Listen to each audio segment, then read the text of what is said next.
Hello children, welcome to lecture 2 of coordination compounds. In our last class, we have studied about ligands and different types of ligands. After that, I would like to continue with you all with the Sedgwick-Ean rule. Let's see what is this. EAN का मतलब होता है effective atomic number. For example अगर मैं आपको एक example लेके चलूँ K4FeCN6 के लिए, तो Fe is the central metal over here, right. तो central metal having atomic number 26, iron का एटॉमिक नंबर 26 है. तो इसके लिए हमें सबसे पहले क्या करना होगा, ऑक्सीडेशन स्टेट कैलकुलेट करना है. So oxidation state of iron if we calculate will take iron as X. 6 ligands हैं Cn, इसलिए 6 इंटू -1, ऑक्सीडेशन स्टेट Cn का -1 होता है, इज़ इक्वल टू -4. क्योंकि K4 यहाँ पे काउंटर आयन था, तो जब ये डिसोशिएट होगा तो इस कॉम्प्लेक्स पे -4 चार्ज आ जाएगा, that is equal to -4. So that means X becomes equal to +2. तो इससे हमें एक चीज़ क्या पता चला कि आयरन का जो ऑक्सीडेशन स्टेट है वो +2 है. अब अगर हम देखें तो बेसिकली हमारे पास क्या हो गया, total number of electron in iron is 26. उसमें से अगर हम 2 माइनस कर दें दैट बिकम्स 24 इलेक्ट्रॉन. और 6 Cn लिगेंड्स जो हैं वो टोटल 6 इंटू 2 यानी 12 इलेक्ट्रॉन्स दे रहे हैं आयरन को. That means total number of electron with iron becomes what, 24 plus 12 that is equal to 36 electron. तो ओवरऑल आयरन के पास 36 इलेक्ट्रॉन हो गया. This is how we calculate and this is called as the effective atomic number. Okay. अब इसके बाद जो next important चीज़ हमें जानना है दैट इज़ ऑफ नोमेनक्लेचर. अगर आप नोमेनक्लेचर को देखें तो सबसे इम्पॉर्टेंट चीज़ क्या है कि यहाँ पे या तो हमें कंपाउंड का नेम पूछा जाता है या फिर कंपाउंड दे दिया जाता है और उसका फॉर्मूला पूछा जाता है. इससे पहले कि हम नोमेनक्लेचर करें, हमें इन्हीं लीगेंड्स के नाम और उनका ऑक्सीडेशन स्टेट पता होना चाहिए. ठीक है, जैसे पहला है फ्लोराइडो F-, क्लोराइडो Cl-, ब्रोमाइडो Br-, आइडो I-. इन सभी का ऑक्सीडेशन स्टेट -1 हो गया.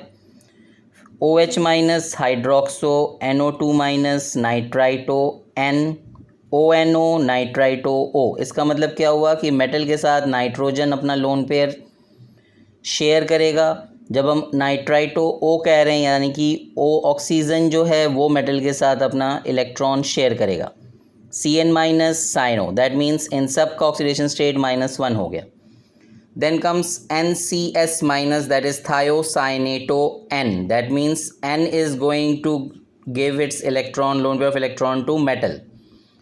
SCN- यानी थायोसाइनेटो S, दैट मीन्स ये हो गया S जो कि अपना इलेक्ट्रॉन मेटल को देगा. Then comes SO4 sulphato, oxidation state -2. CO3 that is carbonato, oxidation state is -2. Then there are certain bidentate ligands जैसे EN हो गया, इथाइलिन डाइअमीन, NH2CH2 NH2 जिसका ऑक्सीडेशन स्टेट हो जाता है 0. देन कम्स ऑक्सिलेटो OX, C2O4 होता है, इसका भी ऑक्सीडेशन स्टेट -2 है. Then comes certain neutral ligands जिनका ऑक्सीडेशन स्टेट 0 होता है, जैसे CO carbonyl, NO nitrosyl, H2O aqua, NH3 amine, MENH2 methyl amine, CS thiocarbonyl, ये सब ऑक्सीडेशन स्टेट 0 का रखते हैं. ओके, तो एक बार जब हम ओवरऑल सभी को समझ लेते हैं और हमें इसका पता लग जाता है कि इनकी ऑक्सीडेशन स्टेट क्या हैं, then we can continue with our next level, that is the nomenclature. So let's see what is the nomenclature look like. यहाँ पर मैंने कुछ एग्जाम्पल्स पहले से ही रखा है रेडी आप लोगों के लिए, जो कि अक्सर पूछा जाता है CBSE में भी और कई एंट्रेंस एग्ज़ाम्स में. उनमें से मोस्ट पॉपुलर है, जैसे एक ये है PTNH3 whole twice ClNH2CH3 square bracket close और बाहर है Cl. यानी यहाँ पे Cl हो गया काउंटर आयन और ये पूरा है हमारा कॉम्प्लेक्स जो कि अंदर है स्क्वायर ब्रैकेट के। तो सबसे पहले हमें क्या करना होगा, सेंट्रल मेटल को हम ले लेंगे X, NH3 2 है यानी 2 × 0 हो गया उसका ऑक्सीडेशन स्टेट, Cl का -1 हो गया ऑक्सीडेशन स्टेट, NH2CH3 मिथाइलमीन है, इसका भी ऑक्सीडेशन स्टेट 0 हो गया, and this is equal to counter ion 1 है यानी कि उसका हो गया +1। ओके, अब हम इसको x को कैलकुलेट कर लेंगे, दैट कम्स एज +2। तो यानी कि हमें ये यहाँ पे क्या लिखना होगा, इन रोमन नंबर। और यहाँ पर इम्पॉर्टेंट चीज़ क्या है कि आप रोमन नंबर में लिखने के बाद एक स्मॉल ब्रैकेट ज़रूर लगा दें। So this becomes as diamine chlorido methanamine platinum 2 chloride. तो ये हो गया हमारा फाइनल नेम। इसी तरह से अगला कंपाउंड है TiH2O6 3+, यानी X + 6 × 0 इज इक्वल टू +3, तो दैट मीन्स X इज +3। तो नाम क्या हो जाएगा, hexa aqua titanium 3 ion. Ion इसलिए क्योंकि इस पर प्लस चार्ज है। Okay, next is K2NiCN4 potassium tetracyanonickelate 2। अब ये यहाँ पे निकलेट यानी ATE क्यों आया, ATE comes with metal name when counter ion is at the cation position. जब ये काउंटर आयन यानी आगे काउंटर आयन आ गया, स्क्वायर ब्रैकेट के पहले अगर काउंटर आयन आ जाए तो सेंट्रल मेटल के नाम के आगे ATE लग जाता है। ओके, अब यहाँ पे देखो NiH2O2 En 2+, that means di aqua bis. Bis इसलिए क्योंकि En 2 है इसलिए बिस लग गया, क्योंकि ये बाइडेंटेट लिगेंड है, इसमें बाई डाई ट्राई ये नहीं लगता, इसमें बिस ट्रिस टेट्रा किस इस तरह से लगता है। तो ये बन गया डाई एक्वा बिस इथेन 1,2 डायमीन निकल 2 बिकॉज X केम एज 2। तो ये यहाँ पे रोमन नंबर पे आ गया। ओके, इसी तरह से आप सभी नोमेनक्लेचर को इजीली कर पाएंगे। और अब आते हैं हम नेक्स्ट लेवल पे, दैट इज़ VBT यानी कि valence bond theory. Basically valence bond theory जो आपके कोर्स में है वो 2 कोऑर्डिनेशन नंबर में है, एक 4 और एक 6। अगर हम कोऑर्डिनेशन नंबर 4 की बात करें तो आपका हाइब्रिडाइजेशन sp3 या फिर dsp2 का बनता है। अगर sp3 है तो टेट्राहेड्रल ज्योमेट्री होगा, अगर dsp2 है तो square planar. Similarly coordination number अगर 6 है तो ये sp3d2 या फिर d2sp3 हो सकता है। अगर sp3d2 है तो आउटर ऑर्बिटल कॉम्प्लेक्स बनेगा, और अगर d2sp3 है तो इनर ऑर्बिटल कॉम्प्लेक्स बनेंगे। ठीक है, दोनों ही केसेस में ये ऑक्टाहेड्रल स्ट्रक्चर को रिप्रेजेंट करता है। अब जनरली जो आपके कोर्स में एलिमेंट्स पूछे जाते हैं वो होते हैं 3D सीरीज़ के, यानी कि स्कैंडियम एटॉमिक नंबर 21 से लेकर जिंक एटॉमिक नंबर 30 तक। यानी कि इसको अगर हमें याद करना हो, वैसे तो ये एलिमेंट्स हैं scandium, titanium, vanadium, chromium, manganese, iron, cobalt, निकल, कॉपर, जिंक। इसे अगर हम प्रॉपर वे में देखें तो एक अगर हम इजी फॉर्मेट पे याद करना चाहें तो इसे ऐसे याद कर सकते हैं, सरस्वती तेरी वंदना करूं, मन फिर क्यों नहीं कुछ जाने। तो एक इजी फॉर्मेट पे मैंने लिख दिया है अगर आपको याद करना हो। इसके साथ मैंने इलेक्ट्रॉनिक कन्फिग्रेशन भी लिख दिया है, scandium 3d1 4s2, titanium 3d2 4s2, vanadium 3d3 4s2, chromium जो कि हाफ फिल्ड स्टेबल है ये हो गया 3d5 4s1, manganese 3d5 4s2, iron 3d6 4s2, cobalt 3d7 4s2, निकल 3d8 4s2, कॉपर जो कि फुल फिल्ड स्टेबल है इसलिए ये हो गया 3d10 4s1, and finally zinc 3d10 4s2। Okay, main valence bond theory में जो इम्पॉर्टेंट रोल प्ले करता है वो है लीगेंड, यानी कि वीक फील्ड लीगेंड या फिर स्ट्रॉन्ग फील्ड लीगेंड। अगर हम वीक फील्ड लीगेंड्स देखें तो जैसे आइडो, ब्रोमाइडो, क्लोराइडो, सल्फाइडो, फ्लोराइडो, हाइड्रोक्सो, ऑक्जिलेटो, ये हो गए weak field ligands. Strong field ligands में जैसे SCN-, EDTA, NH3, EN, CN-, CO, ये हो गए स्ट्रॉन्ग फील्ड लिगेंड्स।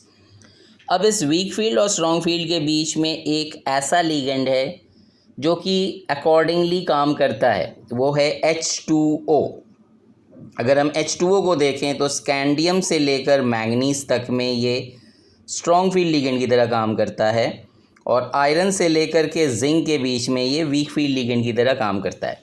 तो ये एक तरह का स्ट्रैटेजम था जो कि आपको गेस करने में इजी का हो जाता है कि अगर अचानक से कोई कंपाउंड आपके सामने दिया गया और H2O उसमें लिगेंड है तो आपको इजीली गेस करने में आसान हो जाएगा कि ये वीक फील्ड लिगेंड की तरह काम करेगा या फिर स्ट्रॉन्ग फील्ड लिगेंड की तरह काम करेगा। ओके, आइए अब हम देखते हैं एक एग्ज़ाम्पल जिससे कि हम इसको सॉल्व कर पाएँ, कैसे हम इसके आगे कर सकते हैं। जैसे मैंने यहाँ पे एक एग्ज़ाम्पल लिया हुआ है COC2O4 होल थ्राइस का, ओके, और इसके ऊपर है 3-। ओके, तो बेसिकली कोबाल्ट क्या होता है? कोबाल्ट एटॉमिक नंबर 27 यानी 3d7 4s2 का कन्फिग्रेशन रखता है। इसको हमने इस तरह से ऑर्बिटल डायग्राम बना लिया, 3d7 4s2। कोबाल्ट को अगर हम कैलकुलेट करें ऑक्सीडेशन स्टेट तो ये +3 पे आया। अब इम्पॉर्टेंट चीज़ क्या है यहाँ पे, एक और छोटा सा स्ट्रैटेजम है कि जो ऑक्सलेट आयन है that is a weak field ligand, लेकिन यहाँ पे ये स्ट्रॉन्ग फील्ड लिगेंड की तरह काम कर रहा है। रीज़न क्या है कि ये बाइडेंटेड लिगेंड होने के साथ साथ एक इंटरमीडिएट लिगेंड भी है जो कि कोबाल्ट और क्रोमियम के साथ स्ट्रॉन्ग फील्ड की तरह काम करता है जब उनका ऑक्सीडेशन स्टेट +3 का हो जाए। यानी अगर क्रोमियम या फिर कोबाल्ट का कॉम्प्लेक्स है और उसका ऑक्सीडेशन स्टेट +3 हो रहा है, then it acts as a strong field ligand. अब आप यहाँ पे देख सकते हो कि इसने सारे इलेक्ट्रॉन्स की पेयरिंग करा दी और उसके बाद ऑक्सलेट अपने 6, क्योंकि ये बाइडेंटेट है 3 यानी 3 2 6 हो गया, तो ये बाइडेंटेट होने की वजह से 6 अलग अलग जगहों पे अपनी पोजीशन ले लिया। और अगर हम काउंट करें तो D 2 बार, S पे 1 बार और P में 3 जगह पे अपनी पोजीशन बना लिया। That means it became D2sp3 hybridisation, और ये D2sp3 hybridisation inner orbital complex होता है जो कि ऑक्टाहेड्रल ज्योमेट्री को रिप्रेजेंट कर रहा है। और क्योंकि यहाँ पे सारे इलेक्ट्रॉन स्टार्टिंग में पेयर्ड हैं इसलिए ये बन गया diamagnetic, reason electrons are paired. Okay, अब एक और एग्जांपल है COF6 का। अगर आप यहाँ देखें COF6 3-, जिसमें हमने X क्या किया है, यहाँ पे कैलकुलेट कर लिया कोबाल्ट का ऑक्सीडेशन स्टेट यानी +3। कोबाल्ट है 3d7 4s2।